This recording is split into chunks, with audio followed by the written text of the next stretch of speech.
कैसा किंग? वैसे ये सुनने में तो काफी ज्यादा पावरफुल लग रहा है।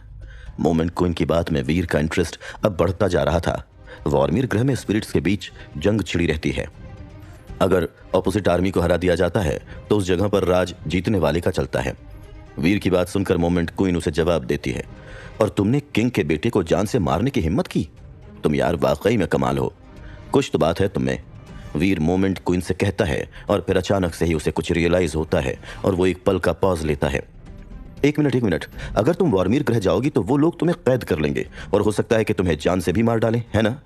कुछ पलों का पॉज लेने के बाद वीर मोमेंट क्वीन से कहता है, अगर तुम्हें इस बात का इतना ही डर है तो मुझे आजाद कर दो और खुद को भी इस बोझ से आजाद कर दो, यानी कि मुझसे। मोमेंट क्वीन अपनी आवाज में बिना किसी इमोशन के वीर से कहती है, वेल, वो जब होगा तब का तब देखा जाएगा, उसमें भी काफी समय है। लेकिन तुम मुझे ये बताओ कि तुम वॉर्मिर ग्रह पर कैसे वापस लौट सकती हो? वीर मोमेंट क्वीन से पूछता है। लेकिन मोमेंट क्वीन से ये सवाल करने के बाद वीर के दिमाग में एक और इंपॉर्टेंट सवाल आया था। अगर उसकी ये king spirit super body king spirit के ही बराबर है तो इसका मतलब ये है कि जब वो एक सेलेस्टियल बीइंग की लेवल पर पहुंचेगा तब उसके किंग स्पिरिट टैलेंट्स भी ट्रिगर हो जाएंगे। अगर वाकई में वीर की गिनती एक किंग स्पिरिट के तौर पर होती है तो इसका मतलब ये हुआ कि वो बाकी किंग स्पिरिट्स की तरह वॉर्मिर ग्रह में एंटर कर सकता है। उसके लिए उसे एवोल्यूशन पूल से होकर जाने की जरूरत नहीं है। वीर सोचता है कि अगर वो उस जगह पर एक किंग स्पिरिट के तौर पर एंटर करता है और फिर भी एवोल्यूशन पूल को इस्तेमाल करता है तो हो सकता है कि उसे कुछ स्पेशल हासिल हो जाए। और यही वजह थी कि वीर जानना चाहता था कि किंग स्पिरिट्स किस तरह से वॉर्मिर ग्रह में एंटर कर सकती हैं और उनके प्रमोट होने के बाद उन्हें किसी तरह के फायदे हासिल होते हैं या नहीं। अगर ये उसी के जैसा ही हुआ जैसा उस व्हाइट राइनो के साथ हुआ था तब वीर इस बारे में एक बार को सोच सकता है। कम से कम ये बहुत ज्यादा रैंडम तो नहीं होगा। एक बहुत ही ज्यादा पावरफुल स्पिरिट की मोरा ग्रह पर वापस आकर फिर तुरंत ही वॉर्मिर ग्रह वापस लौट सकती है। मोमेंट क्वीन वीर को चीजें समझाती है और वो वैसी ही थी जैसी वीर ने अज्यूम की थी। अगर स्पिरिट्स वहां पर जाना चाहती हैं तो उन्हें अपने किंग स्पिरिट जीन पॉइंट्स की मैक्सिमम लेवल को पार करना होगा। जब उनके किंग स्पिरिट जीन पॉइंट्स कुल मिलाकर 100 पर पहुंच जाएंगे तब वो वॉर्मिर ग्रह पर जा सकती हैं। जिस तरह से किंग स्पिरिट्स अपने जीन पॉइंट्स बढ़ाती है वो काफी कुछ ह्यूमंस जैसे मिलते जुलते ही अपने जीन पॉइंट्स हासिल करते हैं। और सिर्फ इतना ही नहीं, वो पौधे के द्वारा दिया गया लाइव जीन एसेंस भी एब्जॉर्ब कर सकती है। लेकिन फिर भी वो ह्यूमन से कहीं ज्यादा अलग थी। किंग स्पिरिट्स उन एलिमेंट्स के द्वारा लिमिटेड थी जिनके साथ वो पैदा हुई थी।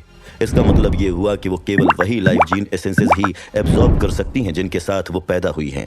अगर वो एक फायर किंग स्पिरिट हुई तब वो केवल एक फायर एलिमेंट वाले लाइव जीन एसेंस को ही एब्जॉर्ब कर सकती है। वाटर एलिमेंट वाली किंग स्पिरिट बस केवल water element live gene essences को ही एब्जॉर्ब कर सकती है और वगैरह वगैरह। हालांकि वीर के पास बस केवल एक किंग स्पिरिट बॉडी ही थी और वो अभी तक एक सेलेस्टियल बीइंग नहीं बन पाया था। और यही वजह थी कि उसके किंग स्पिरिट के टैलेंट अभी तक एक्टिवेट नहीं हुए थे और इसीलिए अभी के लिए वीर किसी भी तरह के लाइव जीन एसेंस को एब्जॉर्ब कर सकता है। हालांकि ये बात और थी कि किंग स्पिरिट टैलेंट को एक्टिवेट करने के बाद उसे नहीं पता था कि वो सेम यही चीज कर सकता है या नहीं। उसके पास बस केवल किंग स्पिरिट बॉडी है और वो एक्चुअल में किंग स्पिरिट नहीं है। सीधे शब्दों में कहा जाए तो वो एक हाइब्रिड के जैसा है। इन्हीं सब बातों पर गौर करते हुए वीर कुछ समय के लिए खामोश हो जाता है। तुम्हारा एलिमेंट क्या है? कुछ पलों की खामोशी के बाद वीर एक गहरी सांस लेता है और मोमेंट क्वीन से पूछता है। स्पेस। वीर की बात का मोमेंट क्वीन बस इतना ही जवाब देती है। ठीक है, अगर मेरे पास कोई space element life gene essences आएंगे तो उन्हें मैं तुम्हें दे दूंगा, लेकिन बदले में तुम्हें मेरे हर ऑर्डर्स मानने पड़ेंगे और वो भी बिना किसी तरह का सवाल किए। वीर के हिसाब से ये एक फेयर ट्रेड था। वॉर्मिर ग्रह जाने के बाद अपने साथ एक पावरफुल फाइटर होना कोई बुरी बात नहीं थी और वीर को मोमेंट क्वीन और उस किंग के मरे हुए बेटे के इश्यूज का भी कोई डर नहीं था। आफ्टर ऑल वो बस केवल एक स्पिरिट ही है और एक बार जब वो वॉर्मिर ग्रह पहुंच जाएगा तब वो उसे हमेशा ही अपने सी ऑफ सोल में रख सकता है और जब उसे उसकी जरूरत होगी तो वो उसे बस तभी बुलाएगा। मोमेंट क्वीन के साथ ये डील करने के बाद वीर उन दोनों मॉन्स्टर एलियंस को देखने के लिए जाता है जिनके नाम अब उसने बिग ब्लैक और स्मॉल ब्लैक रखे थे।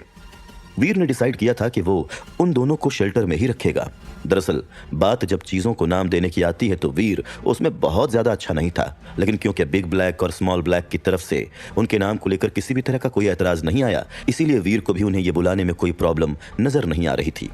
स्मॉल ब्लैक बहुत ही बुरी तरह से जख्मी था और इसीलिए उसे हील करने के लिए वीर को हर दिन थोड़ा समय उसके साथ बिताना पड़ता था।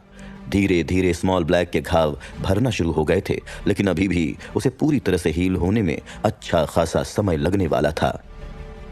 इस किंग क्लास शेल्टर को हासिल करना कोई छोटी बात नहीं है, लेकिन दुख की बात है कि यह जग इतना ज्यादा खाली है।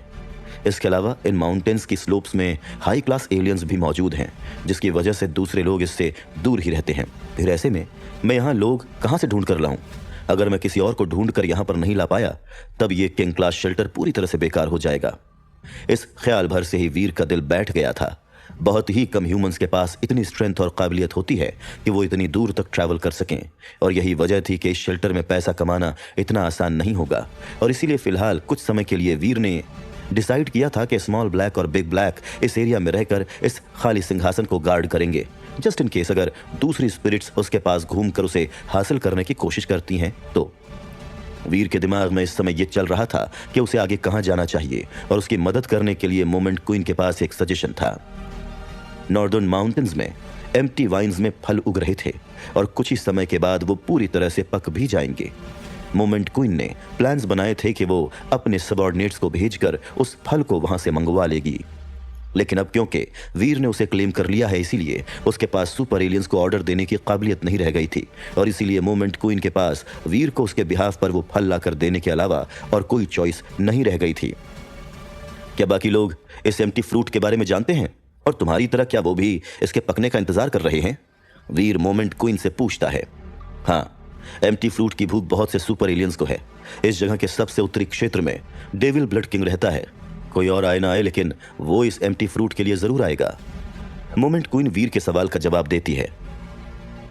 लेकिन तुमने तो कहा था कि तुम बस केवल वही लाइफ जीन एसेंसेस को एब्जॉर्ब कर सकती हो जो तुम्हारे एलिमेंट के साथ अलाइंड हो। फिर ये एम्प्टी फ्रूट क्या है, और इतने सारे सुपर एलियंस और स्पिरिट्स को इसकी इतनी चाहत क्यों है? कंफ्यूजन में अपनी आईब्रोज सिकोड़ते हुए वीर मोमेंट क्वीन से पूछता है। पौधे से पैदा हुए life gene essences non elemental होते हैं, और यही वजह है कि बहुत से सुपर एलियंस और स्पिरिट्स उनकी तरफ अट्रैक्टेड रहते हैं। एम्प्टी फ्रूट उन्हीं पौधे से पैदा हुआ लाइफ जीन एसेंसेस में से एक है जिसे इस दुनिया में ढूंढा जा सकता है। मोमेंट क्वीन वीर से कहती है। ओह, सच पूछो तो मोमेंट क्वीन की बात सुनकर वीर बेहद खुश था। इस तरह से फ्रूट हासिल करना बिना किसी शक के उसके लिए बहुत ज्यादा फायदेमंद रहेगा। भले ही वो उसे जीन पॉइंट्स नहीं देंगे, लेकिन पहले भी इस तरह के फलों ने उसे बॉडी को मजबूत बनाने वाली बहुत सी प्रॉपर्टीज प्रोवाइड की थी, जिससे वीर का अच्छा खासा फायदा हुआ था। तो बताओ मुझे कि वो कौन से सबसे ज्यादा पावरफुल सुपर एलियंस हैं जिन्हें तुम वहां पर फेस ऑफ के लिए एक्सपेक्ट कर रही हो, और वो डेविल ब्लड किंग वो किस तरह के सुपर एलियन सबऑर्डिनेट्स को कमांड करता है? तो उस जगह पर जाने से पहले वीर ज्यादा से ज्यादा इन्फॉर्मेशन हासिल कर लेना चाहता था। आई होप गाइज आपको ये वीडियो पसंद आई होगी। तो आज का सवाल पूछने से पहले नहीं तुम लोग ये इस फोटो को देखो मोमेंट क्वीन के। यार ये मांगा वालों ने मोमेंट क्वीन को तो हीरोइन बना दिया है। हाँ मानता हूँ एक पल के बाद वो हीरोइन बन जाएगी, पर अभी बनाने की क्या जरूरत है? अभी तो वो राक्षसनी से कम नहीं है। नहीं यार, तुम लोग खुद देखो भाई, और इसको रूही से कंपेयर करो और बताना कमेंट सेक्शन में रूही और मोमेंट क्वीन में कौन सबसे ज़्यादा सुंदर लग रहा है। वेल, अब हम लोग अपने टॉपिक पे आते हैं। तो आज का सवाल है कि मोराय ग्रह में सबसे पावरफुल किंग स्पिरिट कौन है, जिसका जिक्र अगले एपिसोड में मैं करने वाला हूँ। अपना अपना जवाब कमेंट सेक्शन में ज़रूर देना। और हाँ, इस वीडियो में गिव अवे है, तो अपना जवाब देने के साथ अपनी UPI ID भी नीचे कमेंट में लिख देना, कि ताकि मैं पेमेंट भी कर सकूँ। तो गाइज मिलते हैं अगली वीडियो में। Bye bye.